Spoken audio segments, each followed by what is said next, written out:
సంవత్సరాల తరబడి ఎన్ని మందులు వాడినా మీ మోకాల నొప్పులు తగ్గట్లేదా? ప్రాణ పెయిన్ క్లినిక్ లో అత్యాధునిక చికిత్స.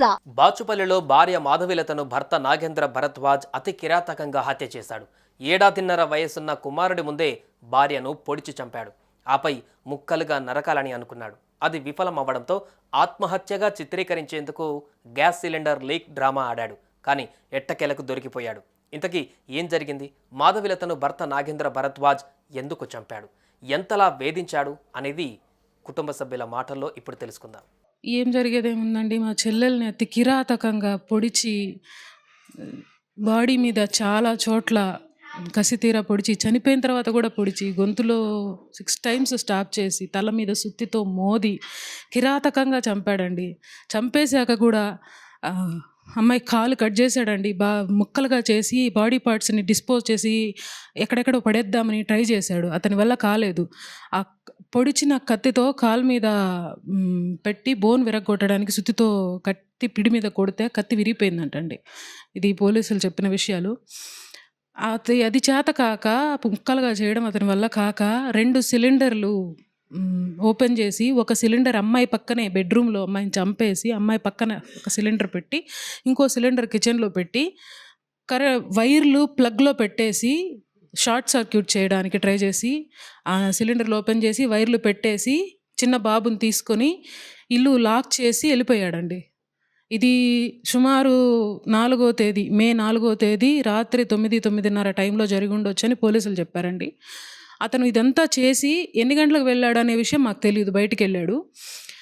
గ్యాస్ లీక్ చేసి వదిలిపెట్టి వెళ్తే కింద ఫ్లోర్ వాళ్ళకి 12 గంటల టైంలో స్మెల్ వచ్చి, అందరు అపార్ట్మెంట్ వాళ్ళందరూ వచ్చి పైకి చూసి ఎక్కడ అని వెతుక్కొని, లాక్ చేసున్న తాళాలు బద్దలు కొట్టి లోపలికి వెళ్ళి చూస్తే మొత్తం గ్యాస్ అంతా స్ప్రెడ్ అయ్యి ఉందంటండి. బెడ్రూమ్ కూడా లాక్ చేశాడండి అమ్మాయిని చంపేసి. అది పాల్గొట్టి చూస్తే అమ్మాయి చనిపోయి పడిందండి. 3 నెలల గ్యాప్లో కూడా నేను దగ్గరలో ఉంటాను, ఎప్పుడన్నా నా దగ్గరికి వచ్చినా కూడా ఒప్పుకోడండి. అక్క దగ్గరికి వెళ్తానన్నా నచ్చదు. మా మీద కూడా కోపం. అమ్మాయితో క్లోజ్గా ఉంటామని ఇక్కడికి పంపించేవాడు కాదు అప్పటి నుంచి కూడా. కాకపోతే ఈ 3 నెలల గ్యాప్లో అబ్బాయి కొంచెం మంచిగా నటించాడండి. మారాడు అనుకుంది అమ్మాయి. కాకపోతే డబ్బులు మాత్రం అడుగుతూనే ఉండేవాడు. అడగరని చెప్పి స్టార్టింగ్లో చెప్పి తీసుకొచ్చినా కూడా, నాకు అంత పంపించు, ఇంత పంపించు, ఈ 1 year అమౌంట్ అమ్మాయి దగ్గర ఉండింది కదా, అది నాకు పంపించు, కారు కొనాలి, మా ఊళ్ళో ల్యాండ్స్ కొనాలి, ఇవి అమ్మాయి నేను ఇవ్వనని చెప్పాను కదా, నన్ను అడగొద్దు అని చెప్పినందుకు మళ్ళీ గొడవలు. ఇలా ఈ 3 నెలలు ఇలా జరిగిందండి. మేము సమ్మర్ హాలిడేస్ కానీ మేము ఊరెళ్ళి ఉన్నాము, ఇక్కడ లేము, ఎవ్వరం లేని టైం చూసుకున్నాడండి. మే 4th నైట్, ఆ ఈవినింగ్ ఏం గొడవ జరిగిందో మాకు తెలియదండి. మే 3rd మాట్లాడాము అమ్మాయితో మేము. అమ్మాయి ఊరికి వస్తానని చెప్పిందంట, మా దగ్గరికి వస్తానని, ఎలక్షన్స్ ఉన్నాయి వెళ్తానని చెప్పిందంట. వెళ్ళడానికి వీల్లేదు, వెళ్తే మా ఇంటికే రావాలి, నువ్వు అక్కడికి వెళ్ళకూడదు అని అన్నాడంట. ఇంకా డబ్బుల గురించి గొడవలు జరిగినాయో ఏం జరిగినాయో చెప్పడానికి మా చెల్లి లేదు కదండి. ఆ రోజు రాత్రికి అతి కిరాతకంగా 9:30 ఆ టైంలో జరిగిందని పోలీసులు చెప్పారండి. ఫస్టే అమ్మాయిని గొడవపడి వెళ్దామంటే అమ్మాయి ఒప్పుకోకుండా నేను బట్టలు సర్దుకుంటాను అన్నదంట.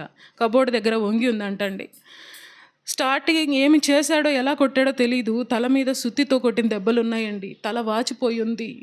మెడలో కత్తి పెట్టి పొడిచాడండి 6 times. మెడలో పొడిచాడండి, చేతి మీద పొడిచాడు, వీపులో పొడిచాడు. చనిపోయిన తర్వాత కూడా బాడీలో 6 times పొడిచినవి ఉన్నాయండి. ఇంత కిరాతకంగా చంపాల్సినంత అవసరం ఏంటండి? మా చెల్లెల్ని, అమ్మాయి నీకు నచ్చకపోతే, చెప్పిన మాట వినకపోతే, సరే డబ్బులు కావాలంటే మమ్మల్ని అడుగు, ఇస్తాము, లేదా నచ్చలేదు పంపించి మాతో బతుకుద్ది కదా. చిన్న బాబు, 1.5 బాబండి, వాడు కూడా కళ్ళకు కనపడలేదు. అతి కిరాతకంగా, ఇంత పాశవికంగా ఎవరన్నా చంపుతారా? ఎవరో హత్యలు చేసేవాళ్ళు చేస్తారు ఎక్కడో యూపీలో అక్కడ అని వింటూ ఉంటాం న్యూస్లో. ఇంత దారుణంగా జరగడం మేము జీర్ణించుకోలేకపోతున్నామండి. మా అమ్మాయి ఎంత మంచిదంటే, ఇంత క్రూయల్గా హింసించినా కూడా మారతాడేమో, ఇంకొక అవకాశం ఇచ్చి చూద్దాం, కాపురం కదా, అతను కూడా ఉంటుంది కదా, 3 సంవత్సరాలు కాపురం చేశాను, ఎంతో కొంత నా మీద ప్రేమ ఉండకపోతుందా, చెప్పుకుంటే నెమ్మదిగా వింటాడు, అంతగా వినకపోతే కౌన్సిలింగ్కి తీసుకెళ్తాను, ఇలా చెప్పిందండి. అతని మీద కన్సర్న్ కూడా ఉండేదండి అమ్మాయికి. కానీ వాడికి కొంచెం కూడా ప్రేమ, జాలి అనేవి లేవా? పోనీ నీకు అంతగా కోపం వస్తే 4 దెబ్బలు కొట్టు, ఏదో ఒక రకంగా బాధ పెట్టన్నా వదిలేస్తే మా పిల్లని మేము తెచ్చుకునే వాళ్ళం కదా. బతికి ఉండేది కదా కళ్ళ ముందు. అంత కిరాతకంగా చంపి ముక్కలు చేయాలని ట్రై చేసి, కాలు కట్ చేసి, గ్యాస్ లీక్ చేసి, ఇంత దారుణమైన చర్యలు చేయాల్సినంత అవసరం ఏంటండి అతనికి? ఎంత సైకోయిక్ మెంటాలిటీ కాకపోతే ఇలా చేస్తారండి? ఎవరమన్నా మన నార్మల్గా మనుషులం ఇలా చేయగలుగుతామా? డెడ్ బాడీని చూస్తేనే అదో రకమైన ఫీల్ వచ్చేస్తుంది మనకి. నిలువున నిలబడున్న ఆరోగ్యంగా ఉన్న అమ్మాయి 5 అడుగులు 5 అంగుళాల ఎత్తండి, తెల్లటి ఛాయ. అమ్మాయిని చంపడానికి చేతులు ఎలా వచ్చినాయి వాడికి? వాడు మనిషేనా? అలాంటి మనిషిని వాళ్ళని ఇంకా పోలీసులు అక్కడ కూర్చోబెట్టి ప్రభుత్వం మేపుతుందండి వాడిని. మేము ఇంకా మాకు అమ్మాయి పైన బాధ కాక పోలీస్ స్టేషన్ల చుట్టూ, కోర్టుల చుట్టూ ఎక్కడ తిరగాలండి? మా నాన్నగారు క్యాన్సర్ పేషెంట్, మా అమ్మగారికి ఆర్థరైటిస్, ఆవిడ తిరగలేదు. నాకు 3 పిల్లలు ఉన్నారు. మా తమ్ముడికి ఫ్యామిలీ ఉంది. మా చిన్న తమ్ముడు యూకేలో ఉన్నాడు, చదువుకోవడానికి వెళ్ళాడు. ఈ విషయం తెలిసి పరుగున వచ్చాడండి. మొన్ననే వెళ్ళాడు వాడు కూడా. మా ఫ్యామిలీ ఇలాంటి పరిస్థితులు ఎదుర్కొనే పరిస్థితుల్లో లేదు. దయచేసి ఈ సమాజము, న్యాయస్థానము వీలైనంత త్వరగా అతన్ని ఉరి తీయండి, అతన్ని చంపండి. ఇంత కిరాతకంగా బాధ పెట్టి చంపాడే, ఆ బాధ అతనికి ఎలా తెలుస్తుంది? మేము పడే బాధ ఎలా తెలుస్తుంది? మా కడుపు కోత ఎలా తెలుస్తుంది? అర్థం చేసుకోండి మా బాధ. మేము కోర్టుల చుట్టూ సంవత్సరాల తరబడి తిరగలేము. వీలైనంత త్వరగా న్యాయం చేయండి, మా బాధను చల్లార్చండి. ఇంతకు మించి ఇంకేం అడగలేమండి మేము. ఇదొకటే కాదండి, ఇంకొక విషయం చెప్పాలి. అతని తండ్రి, ఇతనికి ఏ రకమైన సైకోయిక్ మెంటాలిటీ ఉందో అతని తండ్రికి ఇదే మెంటాలిటీ ఉందండి. ఇంత దారుణంగా కోడల్ని చంపినా కూడా అతను ఆ రిగ్రెట్, బాధ ఏమాత్రం లేదండి. మమ్మల్ని ఎవరిని, అమ్మాయి పరిస్థితి ఏంటి, ఎక్కడ ఖననం చేశారని కానీ, చిన్న బాబు ఎలా ఉన్నాడని కానీ ఎవ్వరిని కనీసం మాకు ఫోన్లు చేయలేదు సరికదా, తెలిసిన వాళ్ళ ద్వారా కూడా తెలుసుకునే ప్రయత్నం చేయలేదు. పైగా ఇంత కిరాతకంగా చంపిన వాడిని విడిపించడానికి వాడికి బెయిల్ కోసము పోలీస్ స్టేషన్ చుట్టూ తిరుగుతున్నాడండి అతని తల్లి తండ్రి. ఇంకా అతన్ని, అంత కిరాతకుడిని విడిపించి ఇంకెంతమందిని చంపుదామని వాళ్ళ ప్రయత్నం. డబ్బులుంటే ఎంత పనైనా చేస్తారా? మనుషుల్ని ఇంత నిలువునా చంపుతారా? అది అటువంటి చర్యలు జరగకుండా న్యాయస్థానం చూడాలని కోరుకుంటున్నామండి. అమ్మాయిని కిరాతకంగా పొడిచి చంపాడు. నా కూతుర్ని ఎవరికి చెప్పకుండా తీరుతుంది బాధ. అమ్మాయి లక్షణంగా సాకి ఇంత పెద్ద అమ్మాయిని చేసి చదివించి ఉద్యోగం ఇప్పించి లక్షలు సంపాదించి వాళ్ళకి ఇస్తుంటే దాహం తీరలే. ఎంత బాగా చూసుకోవాలి అమ్మాయిని, ఈ విధంగా చేస్తాడా? అప్పటికి 10 నెలల జీతం ఇవ్వలేదని కారు కొనుక్కోవాలా ఇవ్వమని అడిగాడు. అమ్మాయి ఇవ్వలేదు. ఇంకా ఆ గొడవలే ఉంటాయి అనుకుంటున్నాను. మా 2 నెలల తర్వాత వాళ్ళ ఇంటి దగ్గర ఉన్నట్టుండి మాకు వార్త వచ్చింది. పోయి అమ్మాయిని చూద్దామన్నా కానీ లేకుండా చేశారు. అక్కడ ఎలా ఉందో ఈ రోజుకి నేను చూడలేదు. అంత అయిపోయాక ఇంటికి తీసుకొస్తే చూస్తే అమ్మాయి ముఖం నల్లగా ఉంది. ఇంతకంటే ఘోరం ఉంటుందా? మా ఇండ్లలో అసలు ఎప్పుడూ జరగలేదు, ఎవరికి జరగలే. ఇంత రాక్షసులు ఈ చుట్టుపక్కల ఉన్నారని నాకు తెలియదు. అసలు తెలిస్తే ఈ సంబంధం చేసే వాళ్ళమే కాదు మేము. ఇట్లాంటి దరిద్రులకు, వాళ్ళకు మనుషులకు పుట్టిండో లేదో వాడు. మరి ఇంత రాక్షసుడు. ఆ మంతును ఎవరన్నా చేస్తారా చెప్పండి? ఆ మంతును ఒక చేతులు ఎట్లా వస్తాయి వాడికి? ఆ రాక్షసుడు కదా వాడు.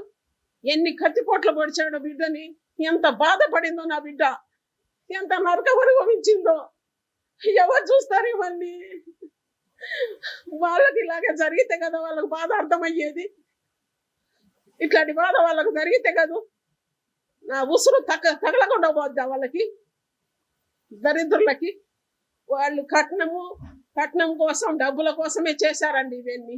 వాళ్ళకి ఆ అబ్బాయి బతికి బయటికి రాకూడదు, ఉరి శిక్ష పడాలి వాడికి. నా బాధ ఏదో వాళ్ళకు తెలియాలి. ఫోన్లో మాట్లాడుతున్నాం, ఏమ్మా ఎలా ఉన్నారు ఏం కదా అంటే, ఈమెకు ఏ విషయం బయటపడకుండా జాగ్రత్తగా పడి ఒక్కసారిగా అటాక్ చేసి ఆమెను క్రూరంగా చంపాడు. అంత క్రూరంగా చంపాల్సిన అవసరమే ఉంది? నా కూతుర్ని సమాజంలో పౌరురాలుగా నిలబెట్టడానికి నేను 22 సంవత్సరాలు కష్టపడ్డాను. అంత కష్టపడి సమాజంలో నిలబెడితే ఆమెను దుర్మార్గంగా చంపేసి ఆమెను డిస్పోజ్ చేయాలని చెప్పి, విడిభాగాలు చేయాలని, గ్యాస్ లీక్ చేసి అసలు ఒక యాక్సిడెంట్గా క్రియేట్ చేయాలని, అసలు ఇన్ని ఆలోచనలు ఎందుకు వస్తాయి మనిషికి? మళ్ళీ తను తప్పించుకోవడం కోసమై తనేదో ఆత్మహత్య చేసుకుంటున్నట్టు నటించి ఆ పోలీసులకు లొంగిపోయాడంట. పోలీసులు అన్ని కాపాడాలని ప్రయత్నం చేస్తున్నారు. ఎందుకో పోలీసులు ఇప్పుడు దాకా ఈ సమస్యను పోలీసుల ద్వారా బయటికి వెలుగులోకి రాలేదు.